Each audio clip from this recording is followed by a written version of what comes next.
ગુજરાતમાં થયેલા કમોસમી વરસાદમાં 14 લોકોએ પોતાનો જીવ ગુમાવ્યો છે. નમસ્કાર, હું સતરાજ જાડેજા મોરબી અપડેટમાં આપ સૌનું સ્વાગત કરું છું. જી હા, ગુજરાતમાં હવામાન વિભાગની આગાહી અનુસાર ગઈકાલથી જ ખૂબ જ બધી જગ્યાએ કમોસમી વરસાદ પડી રહ્યો છે અને કમોસમી વરસાદના કારણે ઘણા બધા લોકોએ આમાં પોતાનો જીવ ગુમાવ્યો છે, જેની અંદર અત્યારે મળતી માહિતી મુજબ વીજળી પડવાથી, વૃક્ષ પડવાથી, છાપરા, દિવાલો અને હોર્ડિંગ્સ નીચે ઉભા રહે અને હોર્ડિંગ્સ માથે પડવાથી અથવા તો વીજ શોક લાગવાથી આમ કુલ મળીને 14 જેટલા લોકોએ પોતાનો જીવ ગુમાવ્યો છે. અને હજી પણ જો હવામાન વિભાગની આગાહીને ધ્યાને લઈએ તો આવનારા 5 દિવસો સુધી એટલે કે 6 મે થી લઈ અને 10 મે સુધી હજી પણ ભારે વરસાદ થઈ શકે છે અને કમોસમી વરસાદની અંદર એની સાથે સાથે 50 થી લઈ અને 70 કિલોમીટરની ઝડપે પવન પણ ફૂંકાઈ શકે છે. તો આપણે સાવચેત રહીએ.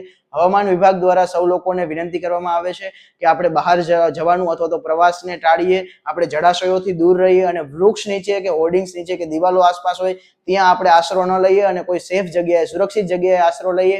અને આ સાથે સાથે જ્યાં વીજ થાંભલાઓ હોય એવી જગ્યાઓથી પણ દૂર રહીએ. આપણે જે વીજળીના ઉપકરણો હોય એને પણ યુઝ કરવાનું થોડું અવોઇડ કરીએ, જેથી કરી અને આ પવન ફૂંકાતો હોય કે વરસાદ આવતો હોય એ સમયની અંદર આપણે આપણી જાતને અને આપણી આસપાસ રહેલા લોકોને સુરક્ષિત રાખી શકીએ છીએ. આ સાથે જ કોઈ પણ પ્રકારની એવી પરિસ્થિતિ ઊભી થાય તો એના માટે થઈ અને 2 સંપર્ક નંબરો જાહેર કરવામાં આવ્યા છે, જેની અંદર ડિસ્ટ્રિક્ટ ઓપરેશન સેન્ટર દ્વારા 1077 નંબરનો સંપર્ક નંબર જાહેર કરવામાં આવ્યો છે અને સ્ટેટ ઓપરેશન સેન્ટર માટે 1070 સંપર્ક નંબર જાહેર કરવામાં આવ્યો છે. તો હજી પણ સાર્વત્રિક માવઠું અને કમોસમી વરસાદ નોંધાઈ શકે છે. તો આપણે આપણી જાતને સુરક્ષિત રાખીએ અને આસપાસના લોકોને પણ સુરક્ષિત રાખીએ. જોડાયેલા રહો મોરબી અપડેટ સાથે. ખૂબ ખૂબ આભાર.